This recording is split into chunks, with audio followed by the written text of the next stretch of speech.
Hello everyone, it's Mark Goodacre here. Welcome to the NT Pod, a podcast all about the New Testament and Christian origins.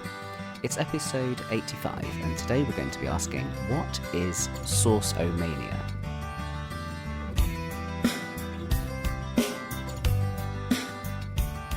Now, many of us know about the concept of parallelomania. That's like the word parallel, but with omania written on it. In fact, it's so widely used in biblical studies and in related disciplines that it's become almost a truism to point to it. It was actually coined initially by Samuel Sandmel in 1961, and he used the term parallelomania of when you get parallels between two works, say for example an Old Testament work and a New Testament work, and then you infer from that parallel that one is inspiring the other. And what Sandmel was pointing out is that a parallel doesn't always mean that one work is directly influencing the other work. It's a bit like when you get statisticians reminding you constantly and rightly that correlation is not the same thing as causation. So when you're doing biblical studies, just because you find a parallel doesn't mean that that parallel is significant and intentional and all the rest of it. It's one of those things I always used to quite enjoy when I was sitting in graduate seminars back in the day. There would always be a moment where somebody put their hand up and said, well, I think that what we're dealing with here is what Samuel Sandmel calls parallelomania. What's happened now is that the term has become so well known that people don't even venture to say that so much. But it has its own Wikipedia page, it's very common, and it's a useful concept, it's a useful reminder. Now, what I want to talk about today is not parallelomania, but something which is much less well known, something that certainly doesn't have its own Wikipedia page. In fact, when I first came across it a few weeks ago, I couldn't find it anywhere much on Google. Google seemed to think, when I titled Sourceomania, that I was trying to type something like Source Romania or something like that. That's changed a little bit now because I blogged on this a few weeks ago and now Google picks up those blog posts. But even now, it's not widely known. So what is Sourceomania and why do I want to talk to you about it today? I should say from the outset that when I'm saying Sourceomania, there is a slight problem here with being someone with a strong British accent as I have. Because to American ears, the word source sounds just the same as the word source.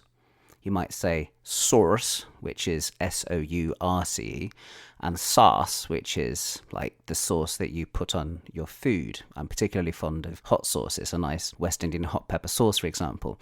And there is such a thing as that kind of sauceomania, people that really love sauces, hot sauces, and so on. And of course, I'm not talking to you about that. So please forgive the accent. What I'm talking about is Sourceomania, where one author is making use of another source, or where we're talking about the possibility that an author's made use of a source.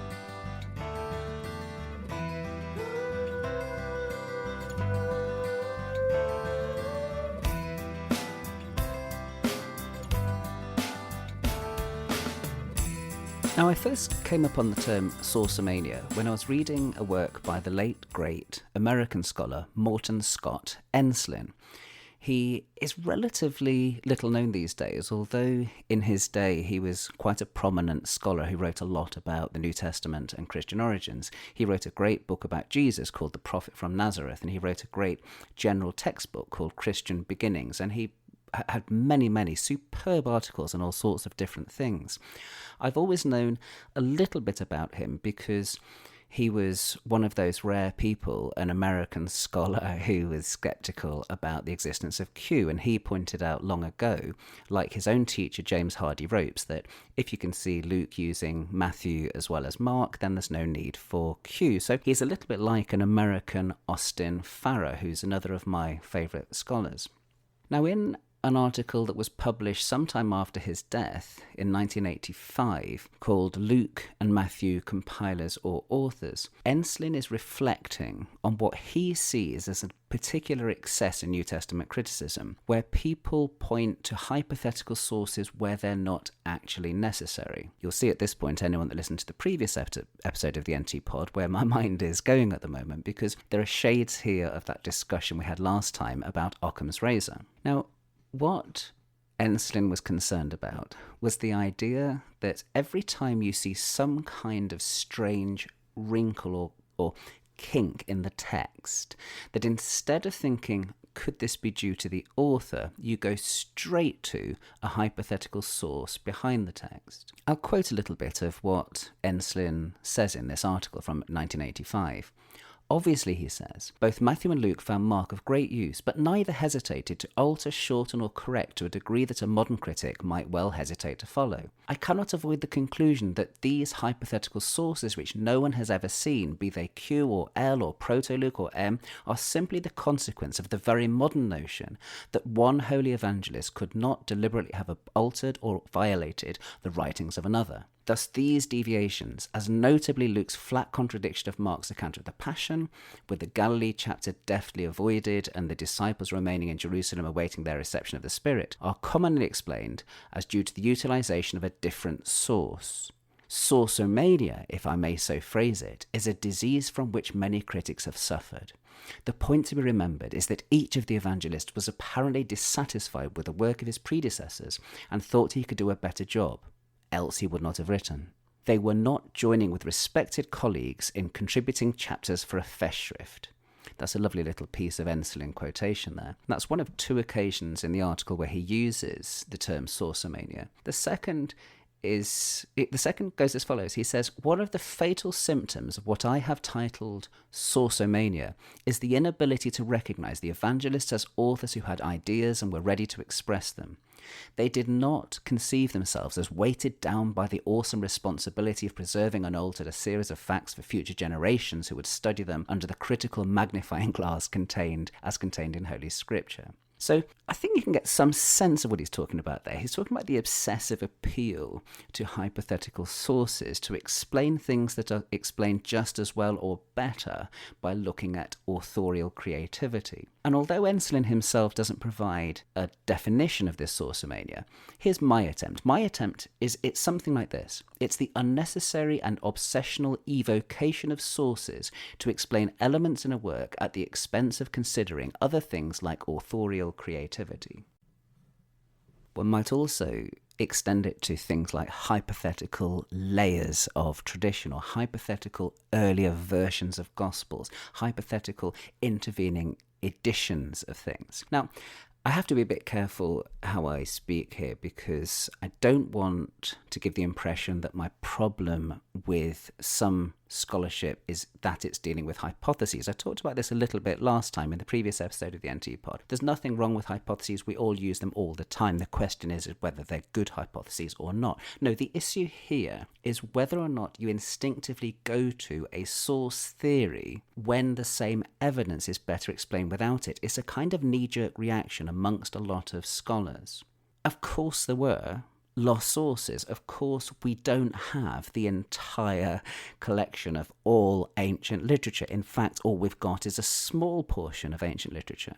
So that isn't the issue. I think where, for me, the important instincts arise, and it's difficult, of course, talking about instincts and approaches and habits of mind, but if we at least talk about them, I think it actually helps us to see where different scholars are coming from. But the way that I see things is I don't have any skepticism about the existence of lost sources, of lost layers of tradition and lost previous editions of works and so on. Where my skepticism is in the scholar's ability to reconstruct them.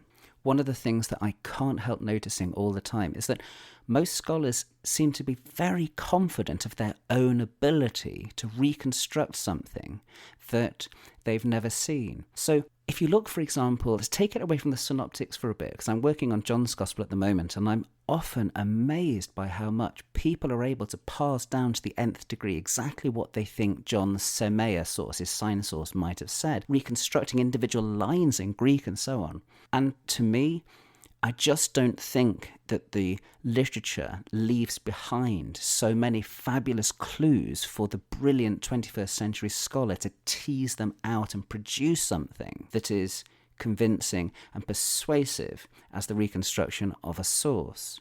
And at the same time, that attempt to do that often ends up with missing really key bits of what makes an author tick. You especially see that in Luke's Gospel, where all the time Luke's interesting idiosyncrasies and sometimes his unusual vocabulary are put to a source. They say, oh, this must be L, this must be Proto-Luke, and so on, where actually, quite often, it's just his variation in language, his natural variation in language. Luke has a huge vocabulary, so he often introduces unusual words into his Gospel, for example. And to put it another way, how much would we have been able to discern of Mark's Gospel if Mark's Gospel hadn't survived?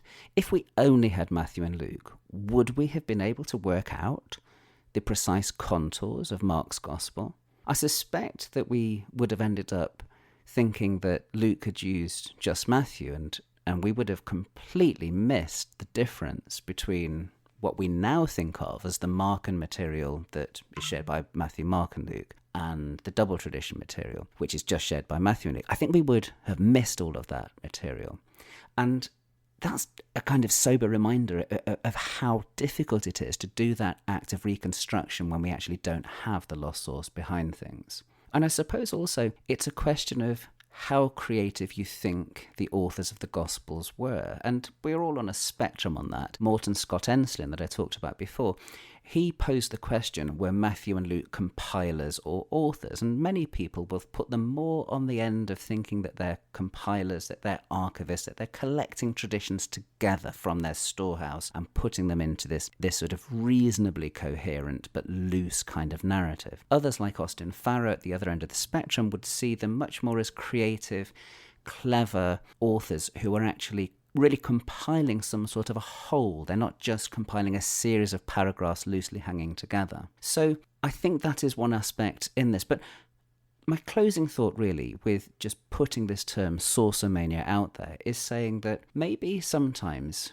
we do just go to the lazy default of saying this is a source, rather than thinking this is a piece of Luke's Gospel that we should analyse as a piece of Luke's Gospel, or this is a piece of John's Gospel that we should analyse within its context in John. And of course, there are lots of people who are doing all of that wonderful work with narrative criticism and literary criticism of different kinds. But those of us that like doing the history, sometimes we are so desperate for another source that we find ourselves conjuring them up behind the text of our Gospels when they may not have existed at all. Sourceomania is something where I think our scholarship would be a little better if we avoided it. A little like Sam Mell's Parallelomania.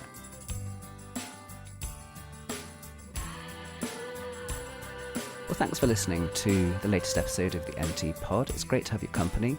You can find me on Apple Podcasts, or you can find me on the web at podacre.blogspot.com or on Duke University's own Apple Podcast pages.